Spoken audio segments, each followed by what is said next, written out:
In this video, we're going to look at how to do the Salchow jump. So now we're going to look at the Salchow jump, which is one of the first edge jumps you learn. I would say one of the first ones you should learn is the waltz jump, which we looked at in our basics section. The next easiest one to learn to progress to would probably be the Salchow jump. Let's take a look at it.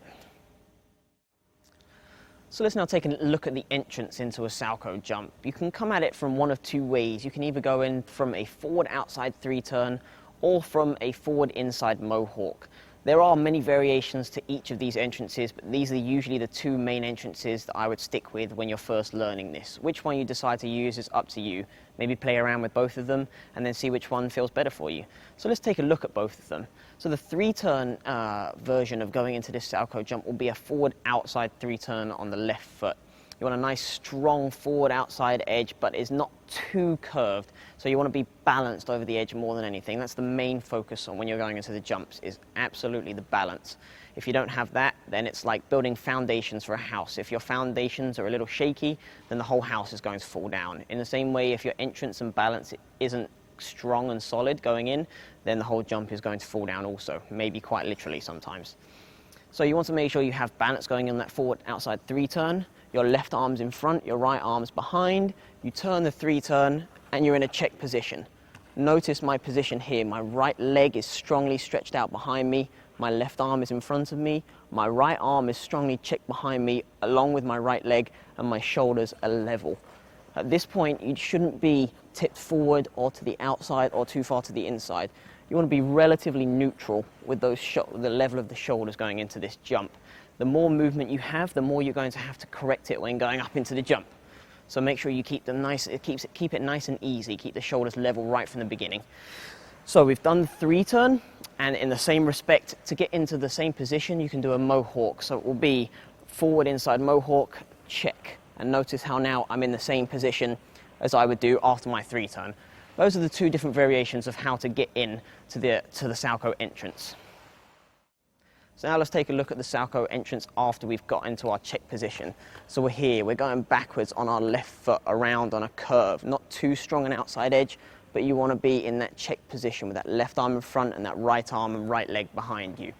Next, you're going to have a curve. This is called the hook.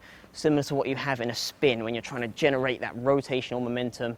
You're going to generate it in the jump also to give you rotational momentum in the air, but this is just a half turn to forwards. So you're starting off backwards, you're going to use your half turn hook to pop yourself up onto your toe pick and jump yourself going forwards in a forwards direction once you go up into the air.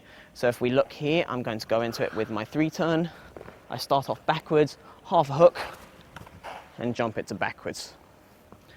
So, you know, we count this as a full turn jump, even though really when you're doing it, it is only actually a half turn in the air because you are doing half a turn on the ice. And that's something key to remember when you're doing this jump, because I see a lot of people going into the jump and not completing that half a turn on the ice. So they end up only doing a quarter turn on the ice, which means that you then in turn have to do 3/4 of a turn in the air, which is a little more tricky. So make it easy for yourself. Do the correct technique by doing half a turn on the ice and making sure you don't take off till you get to forwards to come up off that toe pick.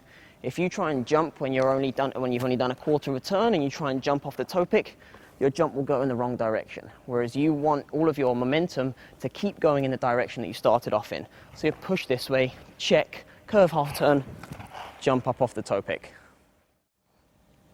Other key things to remember are when you're doing the hook, the right leg and the right arm work together. They are the things that generate your rotation. Your left arm you want to consider to keep it checked. That's going to be something that controls your rotation, and your right arm and your right leg are the things that generate the rotation. So the right arm and the right leg are starting behind you here in your nice check position. As you start to hook, that's when they both start to come around. That is one of the things that's generating your rotation on the actual hook of the jump. So as you start to use that hook, they both come around, and right on the end of the jump, they come through together, going in that direction. They don't continue to always come around the circle, otherwise you'll keep spinning. You want at the end of it, so if I'm going backwards this way, you want at the end of it, the right arm and the right leg to be jumping up and out into the direction that you started off the jump. So in order to get a jump, in order for one to jump off of the floor, you need to use certain things, and those are your ankles, your knees, and your hips.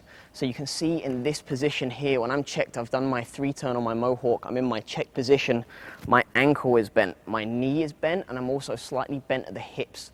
When all 3 of these things straighten, that's going to be the thing that pushes me up into the air.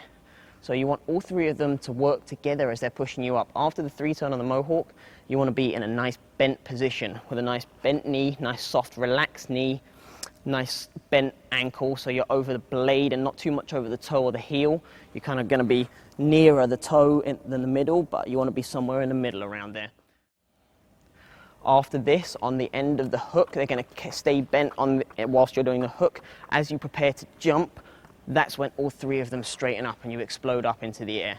So you want to try and make sure all 3 of them work together in order to allow you to jump up into the air rather than going sideways, because you might be off balance. So when you try and straighten everything up, you might decide to jump that way if your shoulders are not level. So make sure your shoulders are level so all 3 of them can work on pushing you up in a correct direction. So we've talked about the entrance and we've talked about the in-air. Now let's talk about the landing position.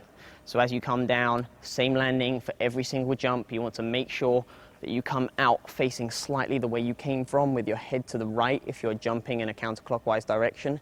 Your head to the right, your shoulders checked over to the right with a nice stretched landing position. So if we do the Salchow all together in one smooth motion, it will be 3-turn, check, curve, hook, jump, and nice strong landing with a soft knee.